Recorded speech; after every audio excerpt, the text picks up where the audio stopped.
Hello, everyone. My name is Gitika Gorthy, and today I am very honored to be interviewing a very special space champion, Dr. Lau. Dr. Lau is an astrobiologist and communicator of science. He does a mix of research, teaching, professional communication, graphic design, and lots of administration work on projects like the Young Scientist Program at BMSIS and with the Network for Life Detection. He is also the host of the NASA Astrobiology show called Ask an Astrobiologist. As displayed, he is truly a very special and remarkable space champion and space communicator working towards spreading space education to all. I'm so excited to be able to understand his journey on a deeper level. Welcome. Thank you so much for taking some time out of your busy schedule to conduct this interview. Yeah, it's a pleasure to join you, Gitta, guys. It's really nice to have a chance to chat with you about your interest in space. Yeah, before we get into understanding your journey and what really brought you into the space industry, first I'd like to know more about your typical day. What do you currently do and how does it run? Yeah, life is one of those interesting things. You kind of when you're younger, you imagine what your career might be when you grow up, and for me, I kind of always envisioned myself becoming like a Carl Sagan-esque kind of person. I wanted to give public talks, and I wanted to be involved in writing publications for science literature as well as for the general public and books. And I wasn't really sure what my career would look like in the long run. I thought maybe I'd be a college professor, but after I finished my PhD, I kind of started building, my own thing by becoming involved with Blue Marble Space, our nonprofit. So I do communications and marketing for the nonprofit. Then I'm also involved in a bunch of other things like hosting this show for NASA Astrobiology and working for the Center for Life Detection, which is part of the larger Network for Life Detection or NFOLD.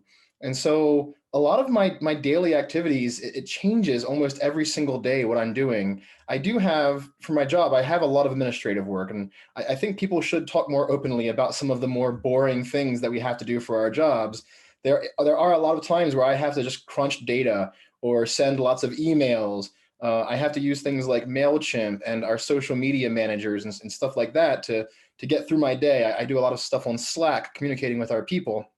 And so I have a lot of that typical kind of administrative stuff I have to get through almost every single day. But then I also get to do lots of really fun things like building websites, creating graphics for our company or for my own personal endeavors.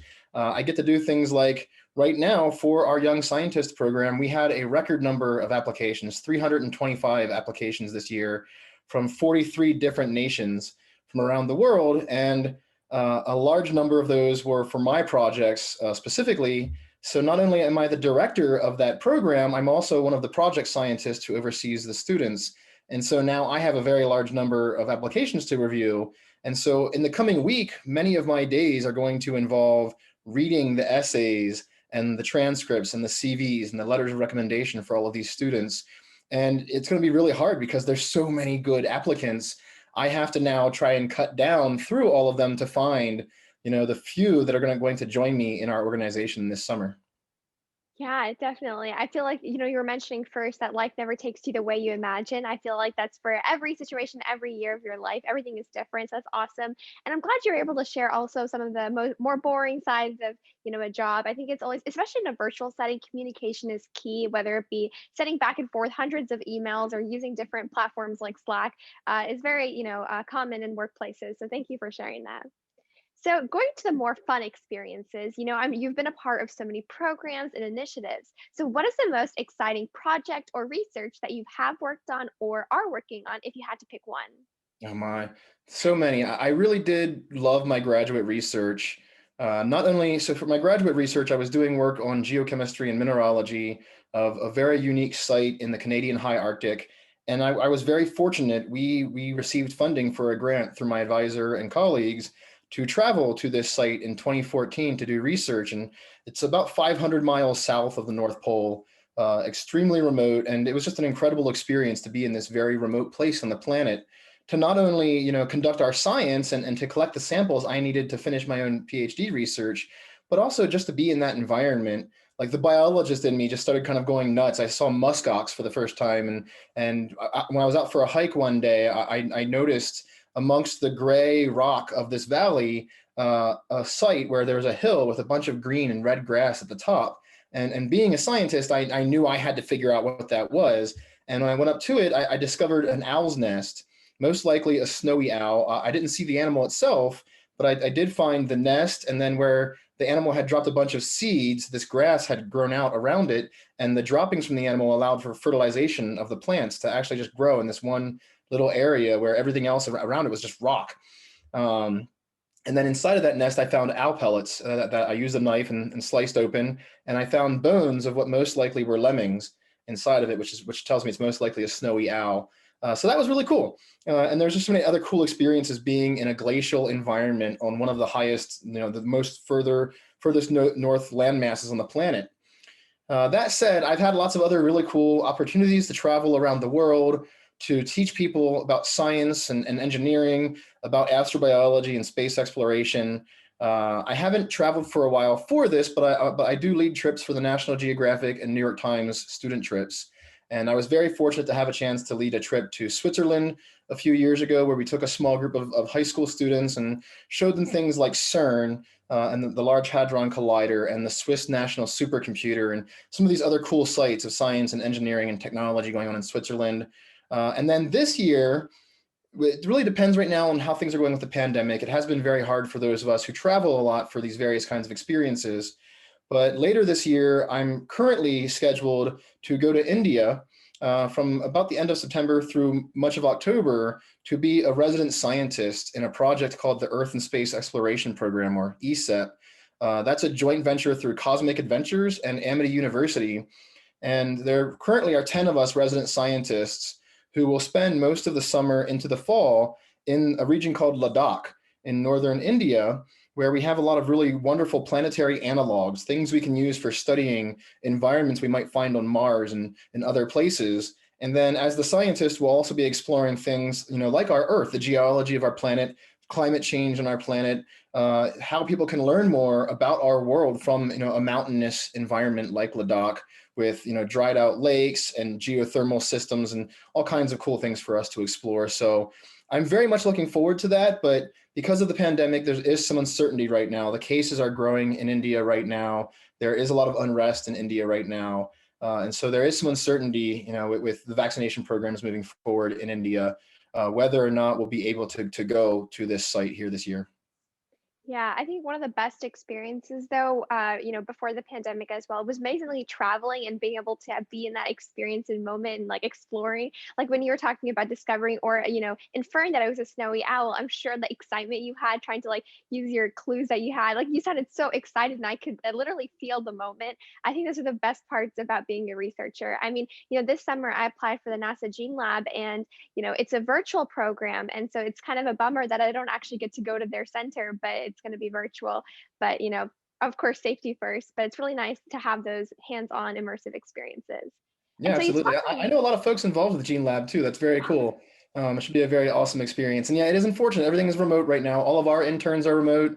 The interns who we manage through NASA Ames are all going to be remote for right now because of the pandemic. But it's definitely a sign of how we can work together around the world through this situation. And because of the internet, we at least can actually connect, during this time. yeah, I know. We're very thankful for the amazing technology we have. Yeah, it's definitely going to help. And a lot of times you're talking about astrobiology. You even have your own talk show. So, what future research do you hope to find or, further explore in astrobiology? Ooh, that's a really fun question. For myself right now, I'm actually thinking a lot more now about meditation and how I can be involved in something called the overview effect. There's an author named Frank White. He wrote a book in 1987 where he coined this term, the overview effect, for the experience that astronauts feel when they go to space and they see the Earth as a single world floating in the void with no borders, no boundaries like we imagine them around our nations. We are a single species inhabiting a biosphere with maybe a trillion other species. We are Earthlings together. And the astronauts very often will report having a very profound experience, almost a spiritual experience, when they feel themselves away from the Earth. And for me personally, I think the same thing can often happen in meditation as well. I'm a meditation instructor. I've been meditating for a very long time. And I think that, we could use meditation around the world in educational systems to help young people kind of get a better understanding of what we all are and of our place in the cosmos together. And so that's something I'm exploring right now. There is some research from our field site in the Arctic I still actually need to complete, even though it's been, since 2014 that I took the samples. There is still some more research going on there. There are lots of other things I'm interested in right now as well. And so you never know what the future holds. The cool thing about science is that even if you have a specialty, a realm, a discipline that you specialize in, it still is entirely possible to do research in all kinds of other places and to focus your time. And all it really requires is kind of that beginner's mindset. There's a quote that goes around on the internet, to be brave enough to suck at something new. And, that kind of applies to everything you do in your life. I've been a martial artist my whole life. And even to this day, in my late 30s, I still enjoy going into new karate schools or new martial arts schools and becoming a beginner with somebody else and trying to be a beginner again, even though I've been training for, 32 years now. And so I think, being a scientist, there's so much fun in just being able to explore and do research in the places that we're interested in, and not being really forced into any single place. And so I'm not quite sure yet what, the future holds. Maybe there'll be some other research projects 5 years from now or 10 years from now. And it's hard to say, really. Yeah, the future, I mean, I'm sure like 10 years ago, we wouldn't have imagined the rapid growth we got in the space industry we did today. I mean, whether it be like the more commercialization of the space industry, everything is so exciting. And I feel like the future is only going to exponentially increase. So definitely, whether it be related to astrobiology or just any industry, the future is always exciting. So, how did you find your love for astrobiology? Because I feel, whenever I talk to my science teachers about me wanting to go into space medicine, I mean, I've never had someone who responded back to me saying, "Oh, I know what that is." Usually everyone's like, "Whoa, what is that?" So, how did you get into astrobiology and end up, having your own talk show at NASA? Yeah, so my journey was a long one. I started off, I think when I was 5 years old, it was when I first decided I wanted to be a scientist. I'm not exactly sure when my love for space began. It might have even been before that. All I can say is that I know from before memory begins for me that I had some love for space, for looking up at the stars at night, and for thinking about astronauts and these people who had a chance to go into space. And when I was a kid, it was the space shuttle was the big thing. So the astronauts were going up on the space shuttle, and I was constantly thinking of what that must be like to go up on a space shuttle and to be in space for a few weeks at a time. And now with the International Space Station for many months, or even years at a time. And so, I really wanted to be involved in that. I think, though, as far as becoming involved in astrobiology, my two main influences were the works of Carl Sagan and Star Trek. So when I was a very young person, I really loved science fiction. When I was very young, I loved Star Wars. I would build Star Wars things with my Legos. And when I was a kid, we didn't have cool Star Wars Legos like kids do now. I had to make my own Star Wars Legos. So I had like the old Knight that I would get from a Lego set, and I would take my model rocket starter engine, which could heat up a piece of metal, and I would use that piece of metal to cut through the plastic or to melt the plastic in just the right way that I could use my fingers to shape it. And so I could make my own Boba Fett's and my own Jedis and stuff like that.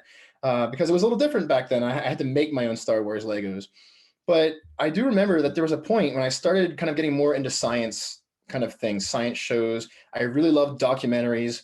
Back then it was the Learning Channel and Discovery Channel kind of had the content I would see for documentaries.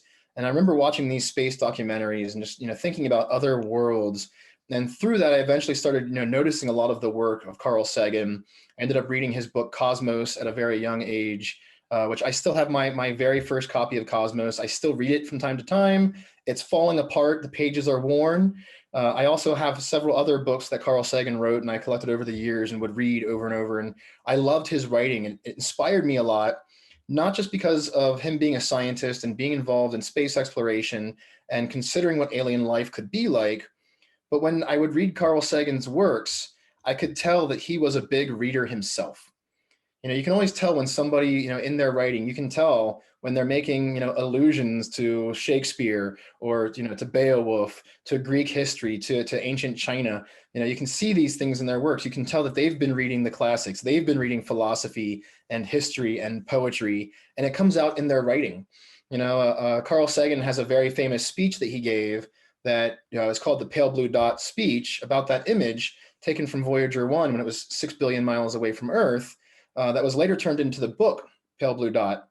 But when I read that speech, when I read the text of it, and I rehearse that speech myself, when I read that, I see works from other people from before Carl who inspired him.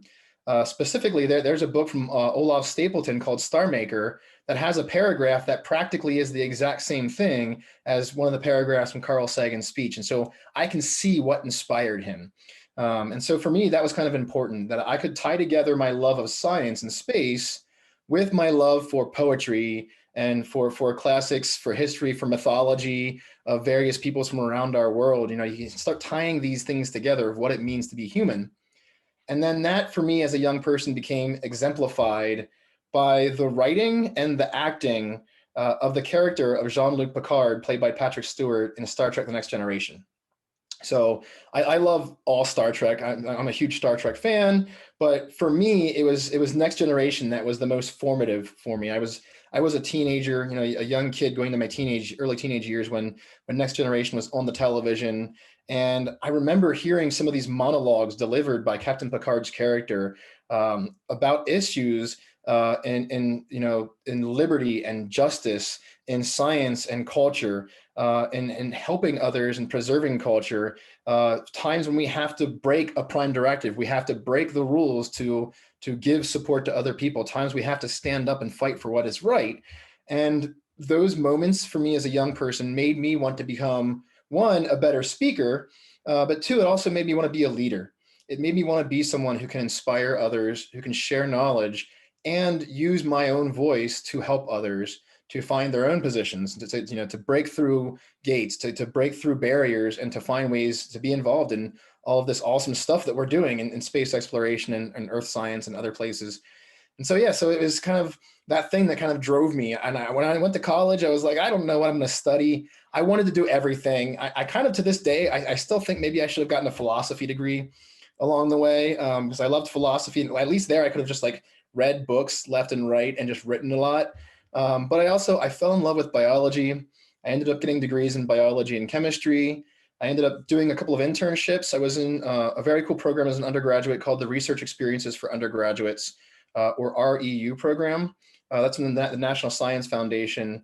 That put me in a project for the summer, where I worked at the Graduate School of Oceanography in Rhode Island doing marine molecular biology work. And that was, a really awesome experience. I then also had an experience as an intern in the NASA Academy at NASA's Ames Research Center for one summer. And that was just an incredible experience as well. And so like those things started kind of helping me build my network as well as teaching me how to do science. And so I was learning to be a researcher, but also learning how to create a network. And one thing I can say now for you, for your friends, for your audience, is that one of the most important things into getting to where I am now really was networking. It was learning how to communicate with others, how to remember their names, how to have positive, social interactions with people in meetings and in internships and conferences and all these kinds of things, because that's really what then led for me to become involved in my current work for our nonprofit. And then also is why I was able then to become a co-host and now the host of the show Ask an Astrobiologist.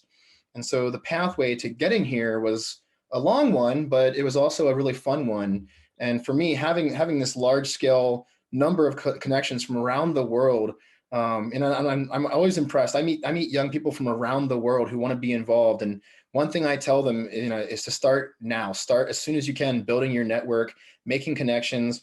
If you see a scientist who's doing cool work, who you want to talk to them, just like you did, like reach out. Send a LinkedIn message, send an email, send a Twitter message, whatever you have to do. And many of us are very busy, but we do our best to try to respond when we can.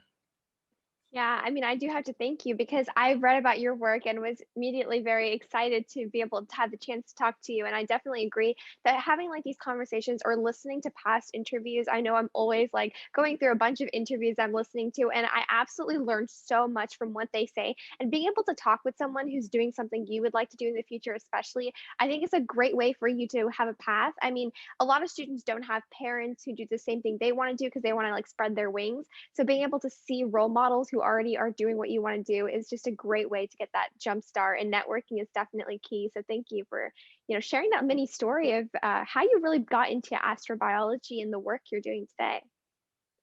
So currently you're the host of Ask an Astrobiologist, and so you kind of mentioned the mission of the show, but could you kind of tell us why did you want to be a part of this show, and what is its value according to you? Absolutely. Ask an Astrobiologist has been on for some time. It's been a few years we've had the show now, but the show itself actually came from another show that we had through SegaNet, which is part of our nonprofit. So SegaNet started off as it's called the Social Action for Grassroots Astrobiology Network. They basically wanted to name it after Carl Sagan when it was created. And some of my colleagues and friends were the founders of this network. They wanted to build a social platform, a social network for astrobiology, which in itself then slowly started morphing. It started building up our networks for us, but it also allowed us to start connecting with other astrobiologists who were interested in sharing their work. And so the folks at SegaNet, before I joined, started a show called Talk to an Astrobiologist. And back then it was basically like we sent the questions to the astrobiologist, and then they kind of just, like kind of went through just a conversation and answered any questions that came up from those who were watching.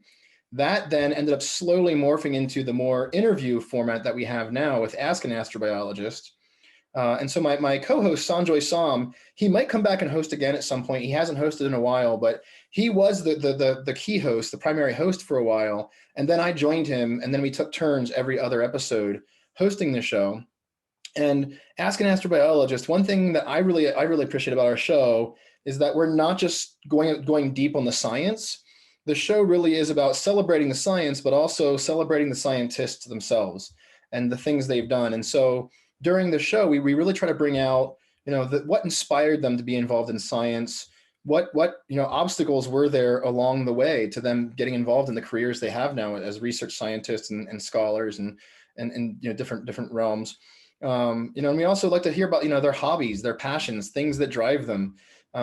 It's good to really help young people especially realize that a lot of these researchers they hear about their great research and how they're publishing about new potential detections for life on Mars, or landing the Perseverance mission, or how we're going to Europa, and these scientists are involved in this, but they also have much larger lives, other things they're doing, other things they're interested in. And a lot of times I want to hear if they're really into science fiction or they're really into some form of literature.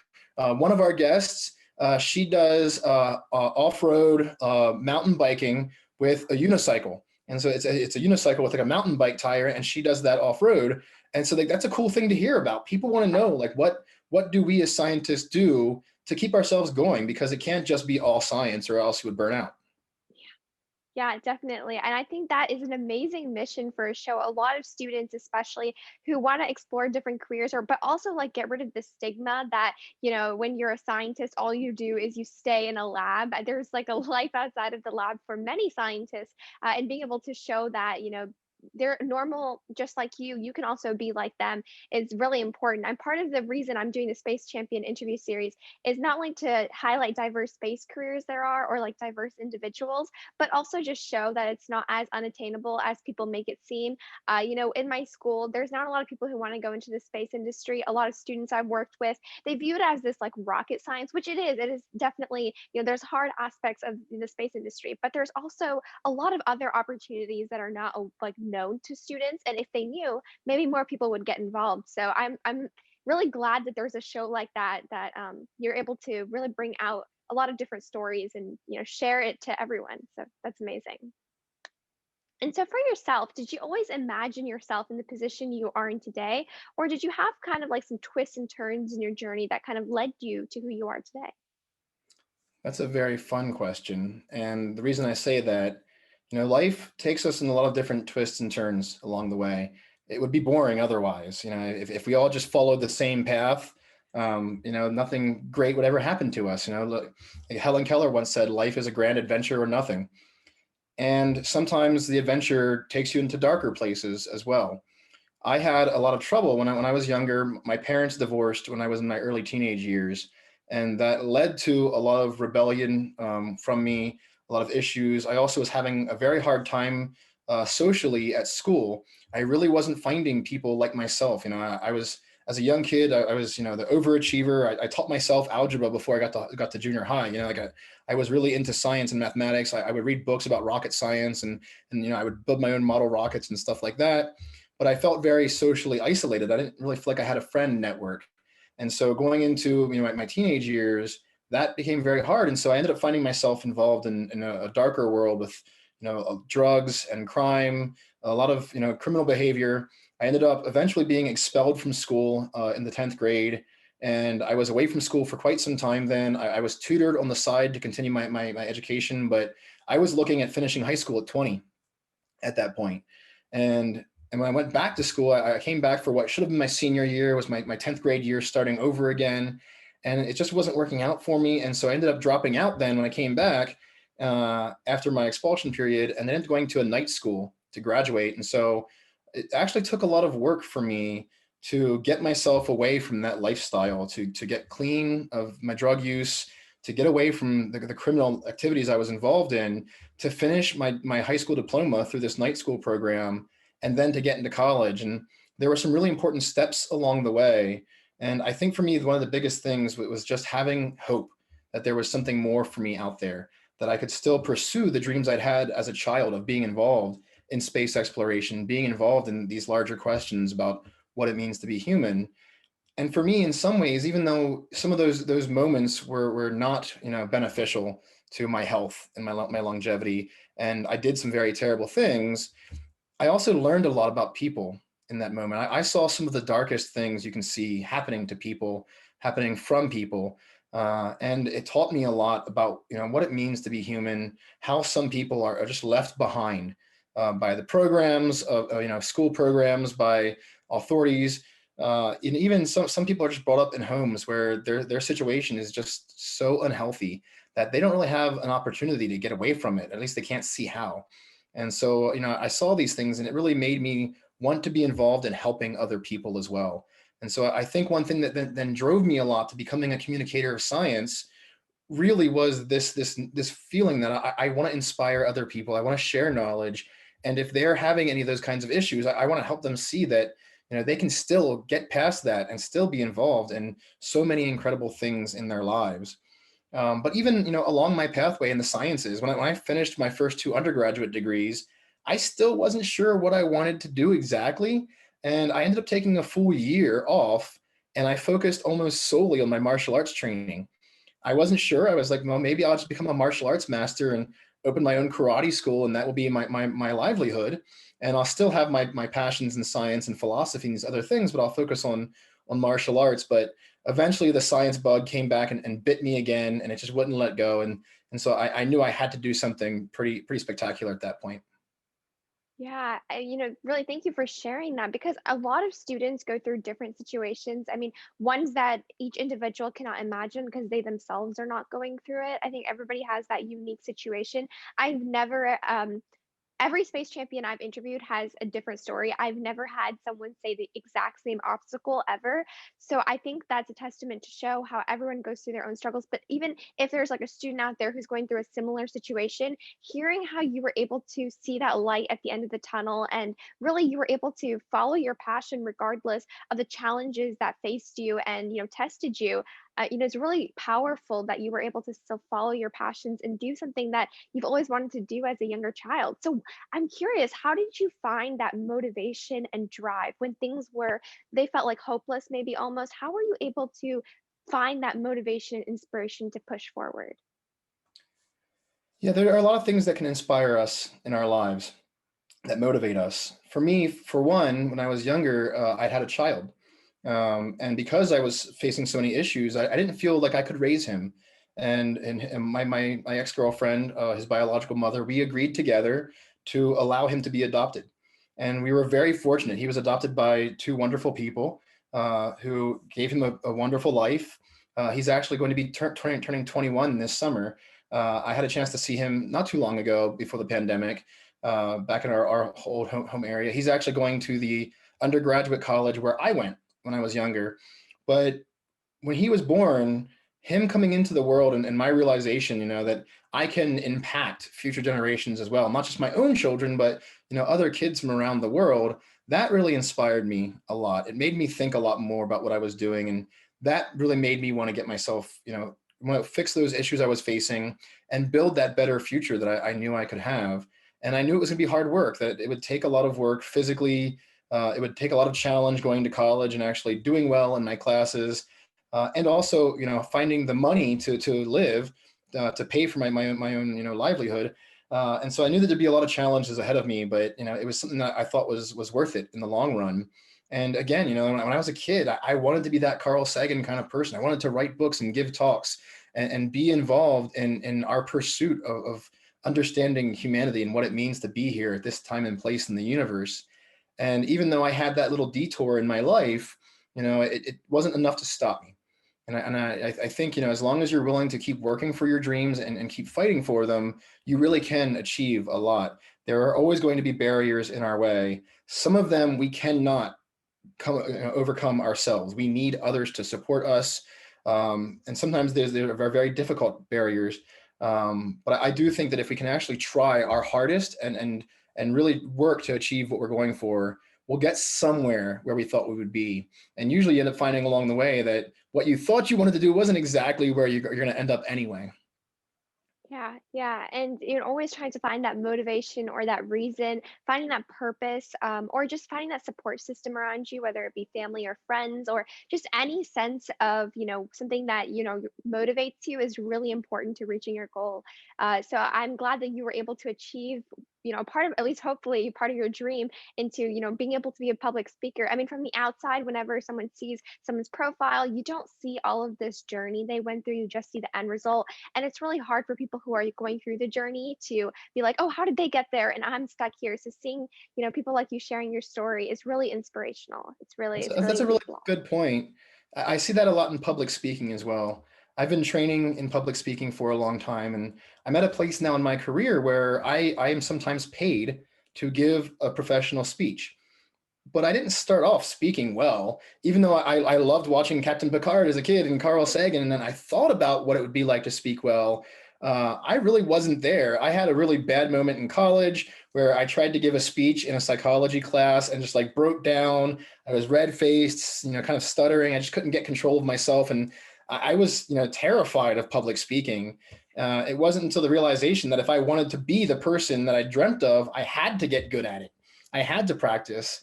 And fortunately, there are actually lots of ways to learn public speaking out there. There's Toastmasters, there's classes you can take, there are professional speakers who coach. I've coached a few other people now in my own life as well.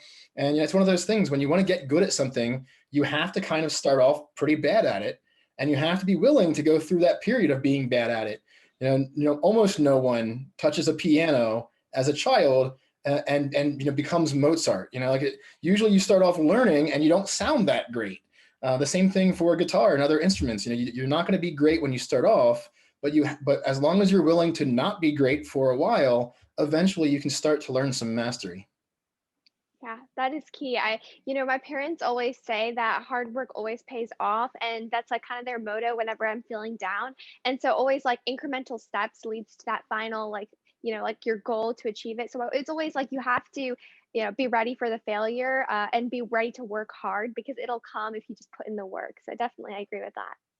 And so kind of deviating a little bit from your story back to, more of your skills and how you got into the industry, what was key for you to be able to learn a lot about the industry you're in currently, especially, after graduating high school, going into college, figuring out what your PhD is? How did you find that track? Was there like a mentorship, internship? Yeah, mentoring is super important. Finding people who can help guide you along the way on your path is very helpful. And then also, I mean, my internships were also a very large part of that. When I was an intern in the NASA Academy back in 2007, they took us on some trips to various places to learn more about space exploration and the space industry itself. And I was very fortunate. I had two really cool meetings during that summer. One, I met Elon Musk at the old SpaceX headquarters. So back when SpaceX was kind of just getting going, they had just had their very first successful rocket launch from the Kwajalein Island chain. They weren't even yet allowed to launch from Florida. So this is very early SpaceX. They just had their very first successful launch. And I had a chance to chat with Elon Musk, and it was much different back then. He wasn't as high profile as he is now. And so, we had lunch with him and a bunch of his employees from SpaceX at the time. They could all fit inside of one small room at that point. Well, it was a warehouse, but it was still a fairly small area for all the employees to be. And it was a very interesting conversation. It was interesting hearing him speak about his longer term visions for humanity.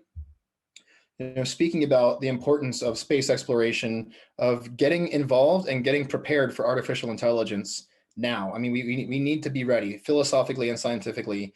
It's moving forward faster than most people are aware of, and it does have potential existential threats involved that we need to be prepared for. But other places too, Elon was talking about, things with electric vehicles and doing things like boring underground to build, these P-tube trains, basically, this Hyperloop trains. And it was just cool hearing someone talk about having a longer term vision for humanity. Yes, he was focused on making money. Yes, he was focused on what he was doing for his business, but he was also speaking about like where we'll be in 100 years, where we'll be in 1,000 years. And it was really cool to hear someone as an entrepreneur in business who was also that focused on where humanity is going in the long run. And then also that summer, I met Peter Diamandis. Peter is someone who has many different degrees, who's been involved in lots of different realms of business and space exploration, a founder of the International Space University, the founder of the Zero G Corporation. He's the founder of the X Prize competition, which is how Virgin Galactic got involved in space exploration in the first place. And then just chatting with Peter, we had a meeting where it was all of us from the NASA Academy. So we had, I think, 15 of us, 18 of us, I forget now. So, about a dozen of us together in a room with Peter, just talking to him about, our interest and just hearing from him the things that inspired him and things that he thought were coming up. And so it was really inspiring for me to hear him say, like, you don't have to follow somebody else's path. You can build your own way there. And at that point, I was still finishing my degrees in biology and chemistry, but I knew I wanted to be involved in planetary science. I knew I wanted to be involved in astrophysics. And I kind of mentioned this to Peter. I was like, I feel like I'm trapping myself in biochemistry by earning these degrees. And what he said was, you're never stuck anywhere. You can always make choices to go in a different direction if you want to. And that really is what ended up inspiring me then to pursue astrophysics, planetary science, and to earn my PhD in geology. When I started my geology program, I had only ever taken 2 geology courses at the college level. And then I ended up, 6 years later with a PhD in geology. And so, it was a huge jump for me. But it was very inspiring to hear these 2 men that summer, speaking about some of the things that interested me and helping me to realize that I could be involved in a longer term vision for humanity. I could follow my own path and blaze my own path to get to where I wanted to be. And so those were really important messages for me to hear that summer. Yeah, always staying true to what you like to do, even if it doesn't exist, if it's not a real career now, making it a real career or going your own path is definitely, just staying true to your passion is really important. And so now that we were able to understand more about your interests, your journey, and your research, as well as some important advice from your, life journey and some of the obstacles you faced, my last question for you is, what advice do you have for young people, which you've already given a few throughout the interview, but regarding their pursuit of their passion in the space industry or STEM field, something that you wish you knew when you were, a younger student? Yeah, one, grades aren't everything. So it's really important that you study during your classes, that you do your homework, that you show up for your exams. But I do see a lot of young students, especially, rising juniors and seniors in high school, or early, freshmen and sophomore college students who are really, really focused on getting all A's, on getting the highest marks, on making sure their grades are as high as they can be. And the problem with that, and the problem with a lot of our educational structures, are that if you're really getting the highest grades, a lot of times you're actually not learning that much about the actual material. You're not really framing that material in other ways. You have to be able to find other ways to really learn about the material as well. And so when you have a class, if there's a book for the class, read the book. It's super important. You'll learn a lot from the book, as well as going to the class and hearing an instructor speak and working with fellow students on various activities in the class. But your grades won't be the only thing that are going to be important. So I mentioned right now we have a record number of applications from undergraduate and post-bac students for this internship program that we run. we do require transcripts for them to apply. And I will look through all of the transcripts from the applicants who've applied to work with me. But I'm not going through and looking for all A's. I'm not going through and looking for the highest marks. I'm really looking at what their curriculum was. What classes did they take? And I do want to see how well they did. If they were, if they had a whole semester where they didn't do very well on any of their classes, but then the rest of the time they're doing great, I imagine then something happened that semester. Something came up with their life, with their family. Something could have happened that made that a hard semester for them.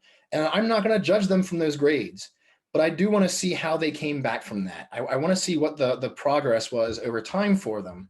And I had really high grades in college, but honestly, like a lot of the internships that I had, things like that, it wasn't really all about the grades. It was about the classes you had. It was about letters of recommendation. A lot of us place a lot of value in letters of recommendation. Who you know and how they can speak to you is very important. And I will say for young people, never ask someone if they will write you a letter. Ask them if they can write you a good letter. There's a very, very big difference in those two things, because someone might write you a letter, but maybe they don't really know you that well. Maybe they can't really speak to your skills or your experience, or maybe they don't actually think you should pursue the thing you're applying for. And I've gotten those letters before. I've received letters from people who flat out say, I cannot recommend this student for your program. And that usually happens because the person who's applying didn't know to ask if someone can write a good letter for them. And so know the people who know you. Make sure you're aware of who can actually speak for you and vouch for you in your professional career. You're going to need those people far more than you imagine throughout the rest of your entire life. And a lot of people that you're meeting and all the different things you're doing when you do internships and various programs and classes and clubs and activities, a lot of the people you're hanging out with will be your friends for the rest of your life as well. So I was in the NASA Academy in 2007. Those of us who were interns that summer together just had a Zoom meeting a few weeks ago, 14 years later. And over our 14 years, many of us now have families. We've pursued various different kinds of careers in space, but many also not in the space industry anymore. We've all gone to different places around the world, and we're all still friends. And so it's kind of cool to have those life experiences to talk about, 14 years after we had a really remarkable summer internship together.